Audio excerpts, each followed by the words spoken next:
This is one of the most recommended courses in my comment section. It's called Gardiners Run, it's an hour from the CBD, and as you can see, it's a stunning looking course.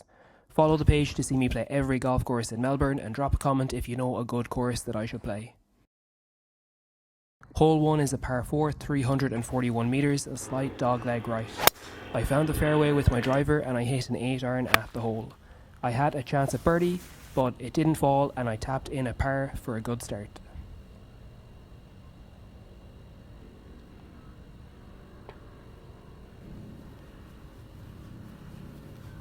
Hole 2 is a par 5, 462 metres. I joined up with a local Aussie gentleman and we had a good bit of crack playing the rest of the course.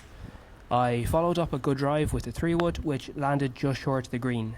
I duffed my chip over the back of the green and had a long putt back. I ended up 3-putting out for a bogey here.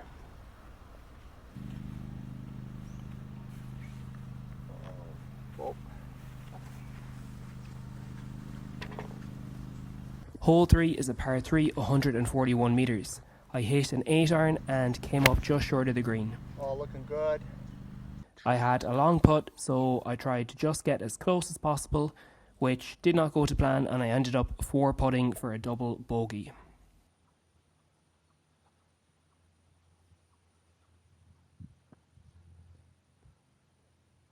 Shot.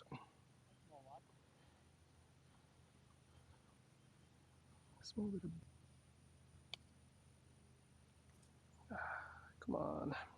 Let's prepare. Gee, what a disaster tonight, past mine.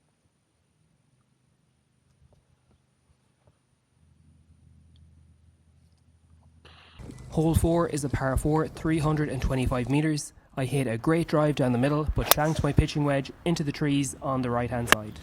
I chipped it back onto the green and 2-putted for 5, but my hat camera somehow didn't pick it up, so you'll just have to trust me on that one. Hole 5 is a par 4, 247 metres. I hit my 3-wood into the lake from the tee, and then I decided I was going to hit my 5-iron for the second shot. So my tee shot was definitely a water ball, straight into the drink. The second one landed over here. I chipped it close and I managed to 2-putt for a double bogey here.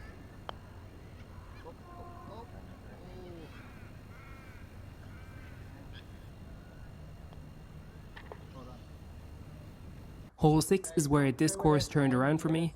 It's a par 4, 308 metres. I hit a 3-wood off the tee and then a pitching wedge at the hole. I chipped it up and got it down for a par to start a good run of scoring form. Oh, lovely shot. Well done. Hole 7 is a par 3, 149 metres. I hit the green with a 7-iron and I nearly holed out this birdie putt. But thankfully I was able to tap in a par.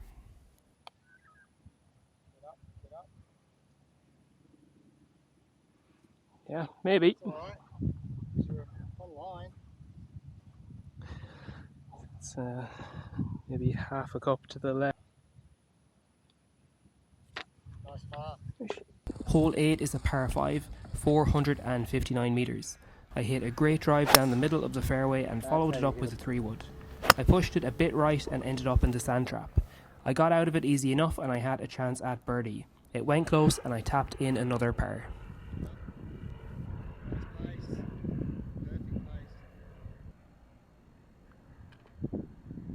Hole 9 is a par 4, 339 metres.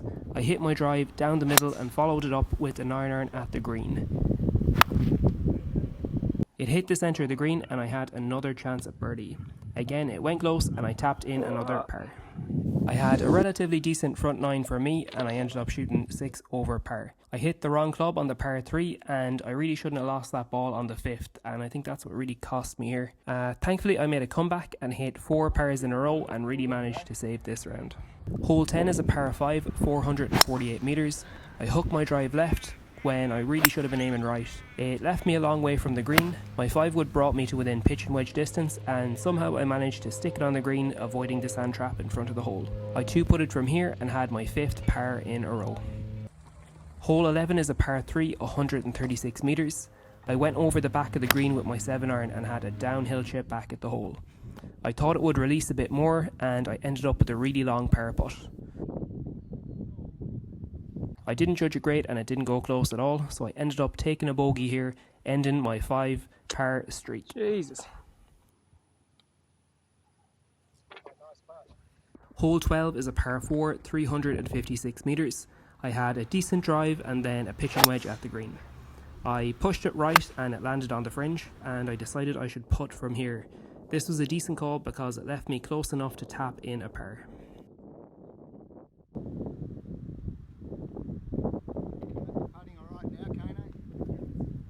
Hole 13 is a par 4, 325 metres. I sliced my drive and I was lucky that it actually hit this tree because it would have been gone otherwise. I pitched it back into play and I hit my pitching wedge at the green. It came up way shorter than I expected, so I followed up with a chip, which actually came up short as well. My putt was nowhere near close enough and I ended up with a double bogey. Hold on. Hole 14 is a par 4, 341 metres.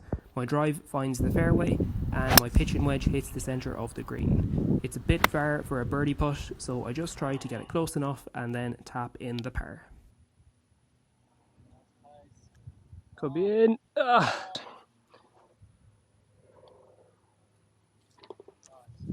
Hole 15 is a par 4, 294 metres. The goal here is to clear the hill and run it up close to the green. I did just that and it left me with a 20-metre chip at the green. I got it to within 10 feet for a birdie putt, it went close and I tapped in a par.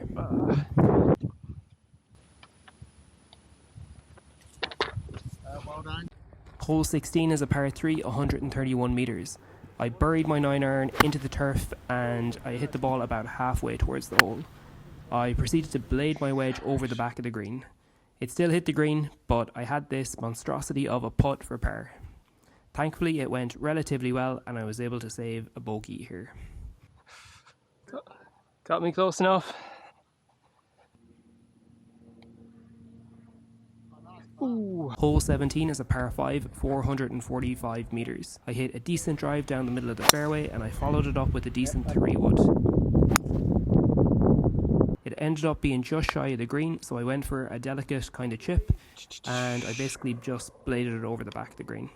I had a tough putt back, but actually this went close enough for a give me par. Hole 18 is a par 4, 353 metres.